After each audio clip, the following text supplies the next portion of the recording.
আজকে সকালে যাচ্ছি আমি আর আমার মামা ধান খেতে পানি দিতে, তাই আমরা গাড়ি নিয়ে বেরিয়ে পড়লাম। আস্তে আস্তে আমাদের ধান খেত পেয়ে গেলাম। আর এখন আমি যাচ্ছি ডিপো থেকে তেল আনতে। ধান খেতে পানি যখন দিব তেল তো দিতেই হবে। আর আস্তে আস্তে ডিপো পেয়ে গেলাম। এখানে ডিপোওয়ালা ভাই আমাকে তেল দিচ্ছে। আর ডিপোওয়ালা ভাইকে আমি 500 টাকা দিয়েছিলাম, তাই 100 টাকার তেল নিচ্ছে আর 400 টাকা আমাকে ঘুরিয়ে দিছে। এখন আমি যাচ্ছি আবার খেতে। এগুলোই হলো আমাদের ধান ক্ষেত।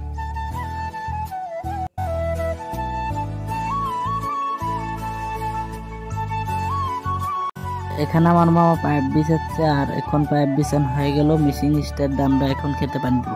মিশিং স্টার দিয়ে দিলাম ফাইনালি। এখন আমরা খেতে পানি দিব। এইগুলো হলো আমাদের ধান ক্ষেত। আমি পানি দিচ্ছি, এই যে এখানে আমার পানি দিচ্ছি, আর এখানে আমার মিনি ব্লক।